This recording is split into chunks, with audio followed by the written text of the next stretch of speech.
जिनने उसे बहुत अच्छे से ट्रेन किया हुआ था।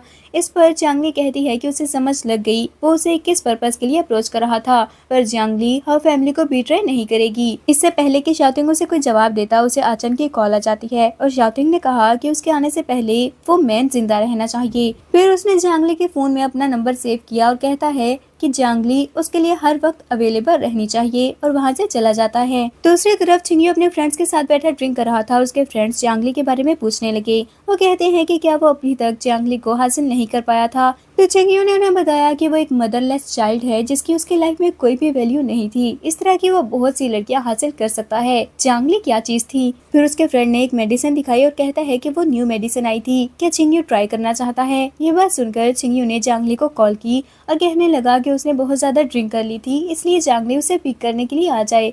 पहले तो चांगली रिफ्यूज करना चाहती थी, लेकिन फिर वो मान जाती है और चिंगयू सोचने लगा कि आज वो उसे बचकर नहीं जा पाएगी। दूसरी तरफ शाओटिंग एक मैन से डील कर रहा होता है जिसने उसके चाइना वापस आने की न्यूज लीक की थी। वो बोल रहा था कि उसने ये सब नहीं किया, पर आचन उसे बहुत बुरी तरह से मार रहा होता है और कहता है कि उसके अकाउंट में 3 मिलियन रिसीव हुए थे। अगर ये सब उसने नहीं किया तो और किसने किया होगा। यह बात सुनकर शाओटिंग बोला कि वो बहुत ही ज्यादा ग्रीडी है। वो मैन बैग करने लगा कि शाओटिंग उसे जाने दे, तो शाओटिंग बोला कि उसे फिक्र करने की कोई जरूरत नहीं, आज वो उसे नहीं मारेगा। उसे पैसे बहुत पसंद है ना। तो शाओटिंग उसे सेटिस्फाई करना चाहता था। ये कहते हुए उसने आचन को इशारा किया तो वो एक बॉक्स में से पैसे निकाल कर उस मैन के मुंह में डालने लगता है। वो मैन बैग करते हुए बोला कि शाओटिंग उसे छोड़ दे और बदले में वो उसे बता देगा कि उसे कौन मारना चाहता था, इस सब के पीछे कौन है। जिस पर शाओटिंग कहता है कि उसे बहुत सारे लोग मारना चाहते हैं और उसको क्या लगता था शाओटिंग को खुद को बचाने के लिए उसकी हेल्प चाहिए। उसने आचन को ऑर्डर दिया तो आचन उस मैन को बुरी तरह से मारने लगता है। तभी एक गार्ड ने वहां पर आकर शाओटिंग को बताया कि चांगली के साथ कुछ हुआ था। ये सुनकर वो जल्दी से वहां से चला जाता है। उधर चांगली चिंगयू को पिक करने के लिए पहुंच जाती है और चिंगयू ड्रंक होने की एक्टिंग करने लगा।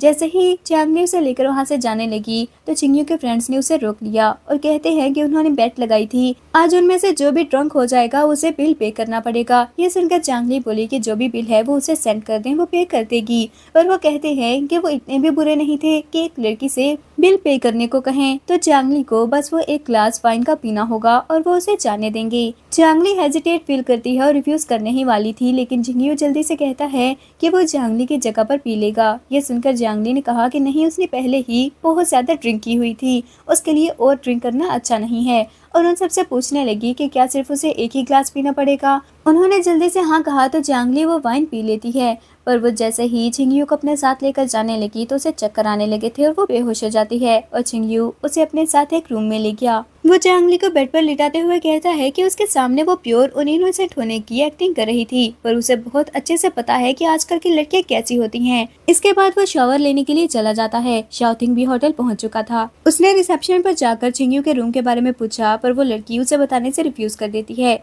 और कहती है कि वो अपने गेस्ट की प्राइवेसी डिस्क्लोज नहीं कर सकते थे। आचन ने उसके सामने गन रख दी तो वो डरते हुए कहती है कि क्या उसे पता भी है वो हाफ फैमिली का होटल था। ये सुनकर शाओटिंग ने कहा कि उसे क्या लगता था वो हाफ फैमिली के नेम से उसे डरा सकती थी। वो अपने गार्ड्स को लेकर सारे रूम सर्च करने के लिए जाने लगा, पर तभी सामने से हाउजिन अपने गार्ड्स को लेकर आ जाता है और शाओटिंग से कहने लगा कि वो हाफ फैमिली की प्रॉपर्टी है, वहाँ पर वो अपनी मर्जी नहीं चला सकता था और उसे गुस्सा किस बात पर है। चांगली चिंगयू की फियांसे थी, अगर उन दोनों के बीच कुछ होता भी है तो ये सब नॉर्मल था और यही चांगली की रिस्पॉन्सिबिलिटी है। वैसे भी बहुत जल्द उनकी शादी होने वाली थी। शाओटिंग कहता है कि उसे क्या लगता था इन गार्ड्स को लाकर वो शाओटिंग को रोक सकता था, पर ऐसा नहीं होगा। वो फिर से जाने लगा तो हाउजिन ने अपने गार्ड्स को इशारा किया और वो सब उन पर गन पॉइंट कर लेते हैं और शाओटिंग के गार्ड्स ने भी ऐसा किया था। हाउजिन कहता है कि उसके होते हुए वो कुछ भी नहीं कर पाएगा, पर शाओटिंग ने बताया कि उसे क्या लगता था वो वहाँ पर अनप्रिपेयर्ड आया है। उसने क्लैपिंग की तो सामने बैठे हुए कुछ गार्ड्स खड़े हो जाते हैं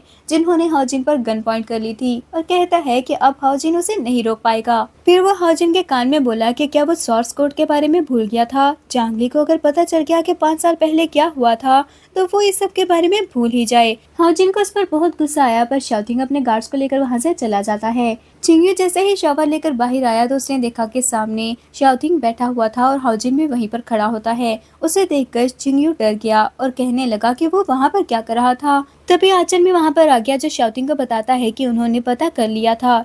चांगली ड्रंक थी और उसके वाइन में किसी ने ड्रग भी ऐड किए थे। ये सुनकर शाओटिंग गुस्से से चिंगयू की तरफ देखता है और हाउजिन जल्दी से पूछने लगा कि वहाँ पर क्या हो रहा था। चिंगयू जल्दी से कहता है कि उसे इस बारे में कुछ भी नहीं पता था। तो शाओटिंग ने आचन को इशारा किया और वो चिंगयू को धक्का मारता है, जिसकी वजह से वो नीचे गिर गया था। चिंगयू ने फिर भी झूठ बोला कि जांगली वहाँ पर आ गई थी और वो ड्रिंक करना चाहती थी, इसलिए चिंगयू उसे नहीं रोक पाया और ड्रग के बारे में उसे कुछ भी नहीं पता था। जिसके बाद शाओटिंग उसके फिंगर कट करने लगा तो वो डरते हुए बता देता है कि उसे गलती हो गई थी, वो दोबारा ऐसा नहीं करेगा। शाओटिंग कहता है कि जब उसने गलती की थी तो उसे पनिशमेंट भी मिलनी चाहिए। वो फिर से उसके फिंगर कट करने लगा और चिंगयू बहुत ज्यादा डर जाता है। शाओटिंग ने हाउजिन से कहा कि उसका बेटा बहुत ही ज्यादा यूजलेस था। क्या उसे याद नहीं कि उनके ग्रैंडपा उनको कैसे पनिश करते थे? उसके सामने तो ये कुछ भी नहीं है। वो लोग शुक्र करें कि जांगली को कुछ नहीं हुआ था। अगर दोबारा ऐसा हुआ तो उसे डर है कि हाउजिन के डिसेंडेंट्स इस दुनिया में नहीं आ सकेंगे। ये बोलकर वो जांगली के पास गया और उसे चेक किया। फिर वो जांगली को उठाकर वहाँ से ले जाता है। शाओटिंग जांगली को अपने घर ले आया था। डॉक्टर ने जांगली को चेक करने के बाद शाओटिंग को आकर बताया कि वो ड्रग बहुत ही ज्यादा स्ट्रॉन्ग था, जिसको वो मेडिसिन से कंट्रोल नहीं कर सकते।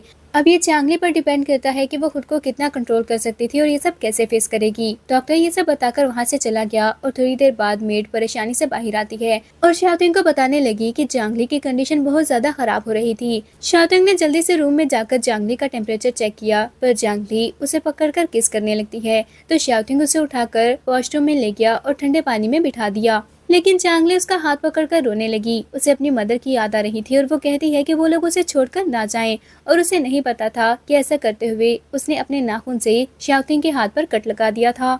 दूसरी तरफ हाउजिन चिंगयू को थप्पड़ मारता है और उस पर गुस्सा कर रहा था कि उसे ये सब करने की क्या जरूरत थी। इस पर चिंगयू कहता है कि वो एक लड़की ही तो है, इतनी भी इम्पोर्टेंट नहीं थी। वो एक मदरलेस और फादरलेस चाइल्ड है। उसे तो समझ नहीं आती कि हाउजिन को वो क्यों अच्छी लगती थी। जिस पर हाउजिन उसे कहता है कि उसे कुछ भी नहीं पता, वो बहुत ही ज्यादा इम्पोर्टेंट है। उसके पेरेंट्स ने उसके पास एक ऐसी चीज छोड़ी है जिससे उनकी फैमिली की वर्थ बहुत ज्यादा बढ़ सकती थी। चिंगयू ने जल्दी से पूछा कि वो क्या चीज है, जिस पर हाउजिन कहता है कि अभी उसका सब कुछ जानने का टाइम नहीं आया। वो बस इतना याद रखे कि उसे हर हाल में जांगली को मनाकर वापस लाना होगा। चिंगयू वहाँ से चला गया तो हाउजिन को शाओटिंग की बातों के बारे में याद आता है और उसे बहुत ज्यादा गुस्सा आ गया था।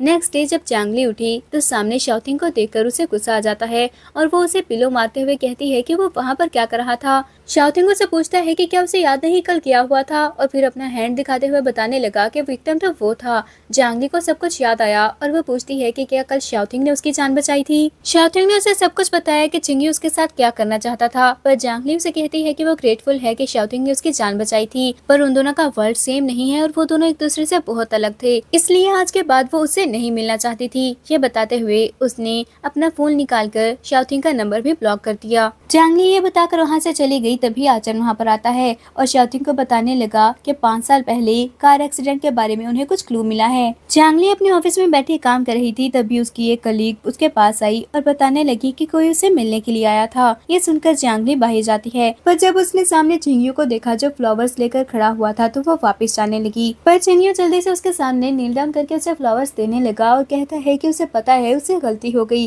वो जांगली से बहुत ज्यादा प्यार करता था, इसलिए खुद को रोक नहीं सका। ये उसकी गलती है। क्या जांगली उसे माफ कर देगी? पर जांगली बताने लगी कि अब उनके बीच में कुछ नहीं है, इसलिए वो उसे बॉदर करना बंद कर दे। चिंगयू उसे बार बार मनाने की कोशिश कर रहा था और कहता है कि वो उसे बहुत ही ग्रैंड वेडिंग देगा, पर जांगली कहती है कि वो वहाँ से चला जाए क्योंकि अब वो उसकी बात नहीं मानने वाली। ये बताकर वो वापस चली गई, जबकि चिंगयू को बहुत ज्यादा गुस्सा आता है।